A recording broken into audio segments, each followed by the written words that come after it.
And this is a triggerfish coming right over here. This is a really colorful triggerfish. This one's called the clown triggerfish. And the reason that they're called triggerfish is the way that they use their dorsal fin and their dorsal spine. They actually have two spines, which is pretty interesting. And they can raise and lower the spine, so a smaller spine locks into the top one.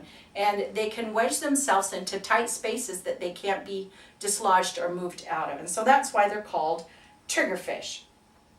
And they are known for being able to change their coloration very rapidly. So this is a juvenile. When this one got bigger, it would have leopard type spots up on this part.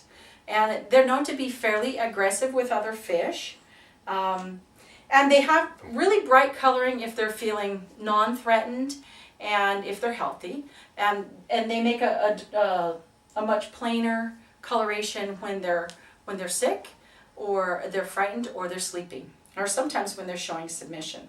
They actually have really powerful jaws, and they like to eat sea urchins, which are those purple and black spiky little creatures. And they feed in the day. And now this clown triggerfish has a lot of different patterns through its life cycle. So again, this one's a juvenile. There are 3 types of triggerfish in Hawaii, and they're called the reef triggerfish, sometimes known as the Picasso triggerfish, and the lagoon triggerfish. So we're going to teach you a word. It's a Hawaiian word. It's a big one. It's called Humu Humu Nuku Nuku Apua'a. That is the official Hawaiian fish. Now, it's a triggerfish, and what that name actually means is fish with a nose like a pig. And this is a member of the triggerfish family, but the Humu Humu Nuku Nuku Apua'a, big name for a small fish. Some people say the name is bigger than the fish itself, but it actually does act like a pig. It grunts when it's threatened, and they don't know whether that's to try to intimidate the predator or whether that's to warn other triggerfish.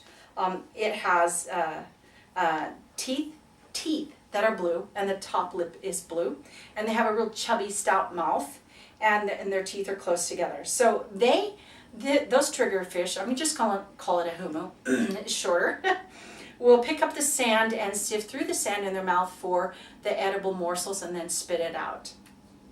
And so they're often seen in the Hawaiian areas.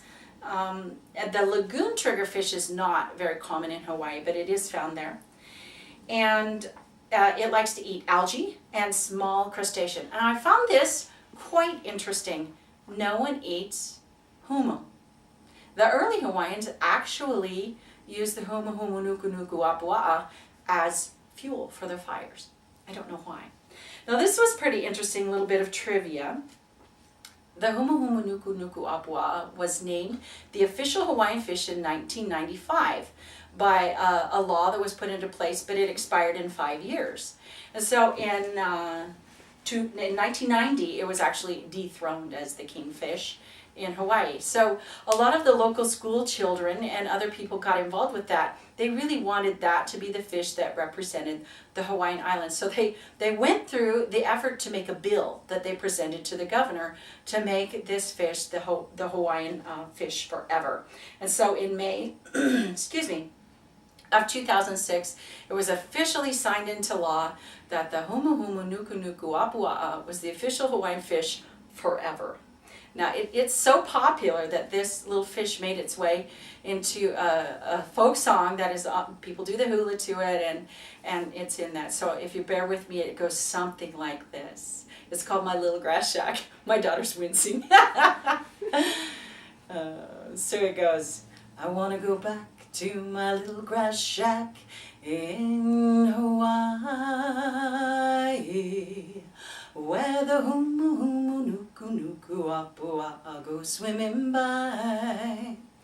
Okay, for the record. So now we're going to talk about anemone fish. Anemone. Beep, beep, beep, beep. Oh, maybe that wasn't it. So anyway, anemone. It's kind of a fun name to say. They're also called clownfish. So we're moving over here. Mural is because I actually grew to love snorkeling, but it didn't start that way. When I was 20, I went on a trip to Hawaii for about 19 days. And I was with a companion that loved to fish. Now, backing up a little bit, I was always afraid of fish. I have a brother who had a little bit warped sense of humor, and his idea of a good time was after they fished, they would gut the fish and he would chase me around with the entrails. Now, that was not exactly my idea of a good time, and I'd run screaming. And then sometimes he'd actually put the dead fish in on the top of my waterbed. So I pull back the covers and there's this nasty fish there. So I don't really like fish per se, and I don't eat them because I'm allergic to them. So that's the background. So we get to Hawaii, and we're on the island of Kauai, and my companion shamed me for hours and said, you got to do this, you got to do this. And finally I said, all right, I'll get in the water.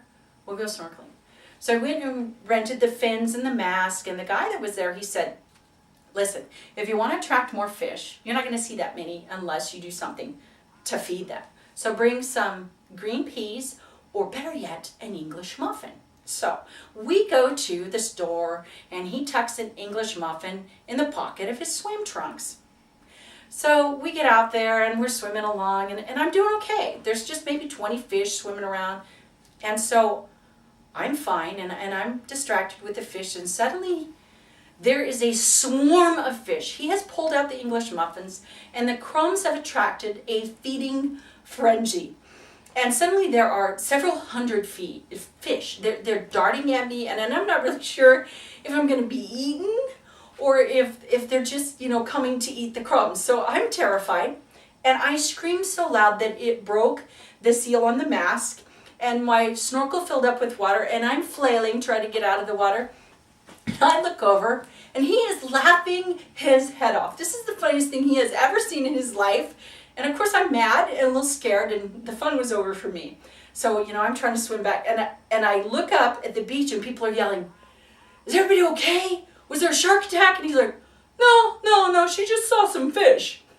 People are looking at me like, what kind of an idiot goes snorkeling and screams when they see fish?